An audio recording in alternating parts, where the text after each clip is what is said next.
दोस्तों, आज की युवा पीढ़ी खेलों की तरफ कम ध्यान दे रही है, लेकिन नशे की तरफ ज़्यादा बढ़ रही है। उससे नशे की लत लग रही है। कुछ लोग ऐसे हैं, कुछ युवा ऐसे हैं जो नशे की तरफ भाग रहे हैं। कहीं ताश पत्ते खेल रहे हैं, तरह तरह के जुआ खेल रहे हैं। और नशे की बात करें तो बेशुमार नशा चल रहा है, तरह तरह का नशा चल रहा है। लेकिन उन बच्चों को मैं कहता हूँ हमारे पहलवान साहब से सीखना चाहिए, क्योंकि कुश्ती एक जो कला है उससे बढ़ के कुछ नहीं है। क्योंकि सबसे बेहतर अगर कुछ है तो कुश्ती। तो हमारे साथ इस समय मौजूद है, आप वैसे तो लगातार आप कुश्ती देखते हैं, हमारे चैंपियन है मोनिस अली बाव फकीर। तो हमारे साथ मौजूद हैं, हम उनसे जानते हैं आखिर वो पहले से कुश्ती लड़ते हैं, कुछ शौक है या फिर किस तरह से, मतलब उनकी हिस्ट्री है, हम कुछ थोड़ा जानने की कोशिश करते हैं। मोनिस भाई, सबसे पहले हमारे चैनल में आपका इस्तकबाल है। थैंक यू आप सभी का, और शुक्रगुजार हूँ कि आप आए हो, और मैं देखने वालों का भी शुक्रगुजार करता हूँ। बहुत प्यार मुझे मिल रहा है। सबसे पहले हम जानना चाहेंगे, जैसा कि आप लगातार जो है कुश्तियाँ लड़ते हैं, आपको तो सभी जानते हैं, ये कोई बताने वाली बात नहीं है। लेकिन मैं जानना चाहूँगा, परिवार में आप ही कुश्ती लड़ते हैं, आपका पुराना बैकग्राउंड का है? नहीं, मेरे परिवार में हमारे बाप दादा और हमारे फादर साहब सभी पहलवान रहे हैं। और ये परंपरा हमारी पुरानी प्राचीन कला से चलती आ रही है। और उसके बाद बस अब शायद अब मैं लास्ट पीढ़ी ना हूँ, तो उसके बाद अब कोई है नहीं। आजकल आपको पता है नशा कितना चल रहा है, टेक्नोलॉजी का ज़माना चल गया है। अब लोग अब व्यायामशाला तो ये समझ लो बंदी हो गई किस्म से, क्योंकि नशे ने लोगों का जो है ना ध्यान, रुझान है जो ख़त्म कर दिया। और टेक्नोलॉजी में इतने घुस गए लोग। आजकल ऐसी ऐसी गेम चल रही है कि बच्चे घर में रूम बंद करके ना सुबह से लेकर शाम तक कमरे में रहेंगे, खाना नहीं खाने के, पर गेम खेलते रहेंगे। ऐसा हिसाब हो गया अब तो। और मेरी पढ़ाई जो हुई थी वो कुरुक्षेत्र यूनिवर्सिटी में हुई थी, हरियाणा में। हरियाणा में मेरी कुरुक्षेत्र यूनिवर्सिटी में पढ़ाई हुई। मैंने BA फाइनल करी थी, 3 साल का रिटेल कोर्स किया। उसके बाद 1 साल नौकरी के चक्कर में फार्म भूरम भरे, कुछ नहीं बात हुई। ऐसी सलाह देंगे तो बस फिर मैं पहलवानी में लग गया। और पहलवानी में लगा तो मुझे इससे कई फ़ायदे हुए। एक तो शरीर मेरा स्वस्थ रहा, दूसरा नाम हुआ, और पैसा भी मिल गया, और दीन दुनिया का पता भी लग गया। हर जगह घूमते हैं, तजुर्बा आ गया। तो ये चीज़ है सब।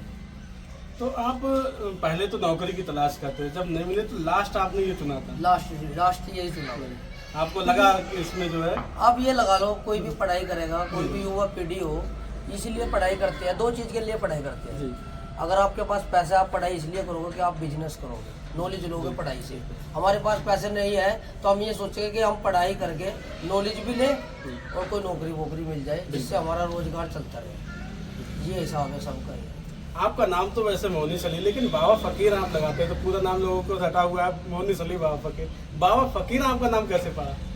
ये लिबास की वजह से। लिबास की ऐसा है कि जब मैं सबसे पहले कुश्ती लड़ा था ना, तो हमारे कलियर में जो पीर साहब हैं, अब तो उनका इंतकाल हो गया, तो पीर साहब मेरे पगड़ी बंधी थी सबसे शुरू में। उन्होंने एक बात कही थी कि बेटा फकीर बन के कमाएगा, राजा बन के खाएगा, ये कहावत भी है। तो ये लिबास की वजह से फकीर मैंने लिबास अपनाया। सुन्नती लिबास के हिसाब से मैंने बनाया था उसको कि यार अपना सुन्नती लिबास है। मैंने लिबास है ना सुन्नती लिबास की वजह से। अब लोगों ने इसको फकीर के तौर पर दे दिया कि तो आप ये लिबास मान लो या फिर कलर की वजह से मान लो। पर एक बात है, मेरे इस लाइन में आने से पहले, ये रियलिटी है, मेरे इस लाइन में आने से पहले फकीर को दूसरी नज़र से देख के रखता था। ये वाकई रियलिटी है, आपको भी पता होगा। किसी ने कहेगा फकीर आ रहा, तो आप घर में सो रहे हो तो आपको ये दिमाग में बात है कि उसको आटा दे दो या 10 रुपये दे दो या 20 रुपये दे दो। जब से मैं इस लाइन में आया तो फकीर का रुतबा बढ़ेगा।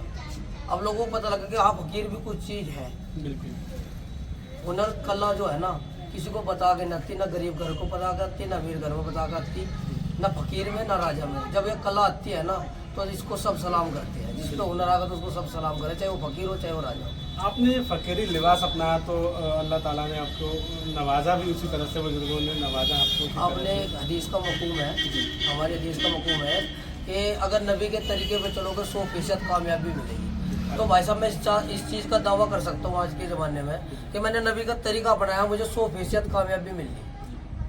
आपको भी पता है, पैसा भी मिल रहा, शोहरत भी मिल रही, सब कुछ मिल रहा, सिर्फ इस तरीके की वजह से लिबास। देखो कुश्ती तो सब लड़ते हैं, हमसे भी बड़े बड़े पहलवान हैं, एक से एक पहलवान, हम तो उनके बराबर भी नहीं है। एक से एक पहलवान है, कई कई लाख रुपए कुश्ती लड़ते हैं। सिर्फ जो ये इज्जत मिली ना, इस लिबास की वजह से मिली मुझे जो आज पूछा जा रहा है ये लिबास है। इसके कई फ़ायदे भी है। फ़ायदे ये है, एक तो हमने सुन्नत लिबास अपनाया, और एक मफ़हूम है हदीस का कि आप नबी की एक सुन्नत को जिंदा करोगे तो 100 शहीदों का सवाब मिलेगा आपको। तो आप ये लगा लो, अगर मैं ऐसे जाऊँ सिंपल लिबास में मजमे में, तो मेरे को ये कहेंगे कि बेटा क्या हाल है, मेरी उम्र के कहेंगे भाई क्या हाल है। अगर ये लिबास पढ़ाऊँगा मुझे सलाम भी करेंगे और मुसाफा भी करेंगे, और सलाम करना मुसाफा करना नबी की एक सुन्नत है, और एक सुन्नत को जिंदा करना 100 शहीदों का सवाब है। क्या अब अल्लाह यही वक्त दे। तो दो काम हो रहे ना, पैसा का पैसा कमाया जा रहा, कुश्ती लड़ी जा रही, अपने ईमान अपनी सुन्नत की अदा हो रही, और ईमान भी अपना जिंदा हो रहा। दूसरे के जहन में लग रहा कि अपने ईमान हो रहा, तो उसके जहन में ये बात पैदा हो रही कि जब ये 22-23 साल का लड़का एक सुन्नती लिबास अपना के पूरे मजमे के सामने आ सकता है, क्या यार हम नहीं जा सकते? क्या हम टोपी ओढ़ कर नहीं जा सकते? क्या हम अपने लिबास नहीं बढ़ा सकते? आज के ज़माने में आपको पता है जुम्मे की नमाज पढ़ते लोग टोपी उतार के सेम में डाल सकते हैं। फैशन हो गया आज के, फैशन है, नमाज नहीं पढ़ता कोई, सिर्फ जुम्मे की नमाज में फैशन होगा। नमाज में गए, मस्जिद से बाहर निकले, टोपी उतारी, शर्ट नीचे के लोग, तो क्या पता लोगों को मुझे देख कर कुछ सीख मिले। मोनिस भाई, आप जब भी अखाड़े के अंदर जाते हैं, कुश्ती आप लड़ते हैं, कई तरह की चुनौतियों का सामना करना पड़ता है, चोट वगैरह भी लगती है, तो ऐसा नहीं गुस्सा आता हो पहलवान के ऊपर? नहीं, ऐसे है, कभी कभी ऐसा हो जाता है ना कि आप किसी मुकाम पर हो और आपसे जलने वाले भी मिलेंगे। बिल्कुल। हर कोई पहलवान बदतमीज नहीं होता, पहलवान बहुत अच्छे होते हैं, ऐसी बात नहीं है, पर कुछ पहलवान बदतमीज किस्म के हो, कुछ गिने चुने, ज़्यादा नहीं होते। और ये लगा लो आप, आदमी के अंदर अगर सहनशीलता है, सहनशीलता होना जरूरी है। अगर वो बदतमीज, हम उनके साथ बदतमीजी कर रहे, हम भी बदतमीज हो जाए, तो फिर वो बात हम उनमें फ़र्क नहीं रहा कोई, ये बात है सर। अच्छा मोनिस भाई, आपने कई अवार्ड भी जीते होंगे, कितना समय हो गया आपको इस लाइन में? मुझे 2 साल हो गए जी। अच्छा 2 साल? हाँ, माशाल्लाह, बहुत बड़ी कामयाबी 2 साल। आप यूट्यूब पे चेक कर सकते हो, आज से 2 साल पहले कोई फकीर नहीं था जी। और आपको मेरी कोई कुश्ती 1-2 वैसी मिली जैसे कि गाँव में लड़ते थे, नहीं तो 2 साल हुए मुझे इस लिबास में। बस वही बात है कि नबी का तरीका बनाया भैया, कामयाबी मिलेगी। बस 2 साल हुए अभी मुझे, और अभी मुकाम चल रहा है, देखते हैं काफिला कब तक चलेगा, कहाँ तक चलेगा, क्योंकि इज्जत और जिल्लत तो उसके हाथ में है। और तरक्की दे आपको। तो मोनिस भाई, मैं कह रहा हूँ आज की जो युवा पीढ़ी है उसके लिए क्या मैसेज है आपका?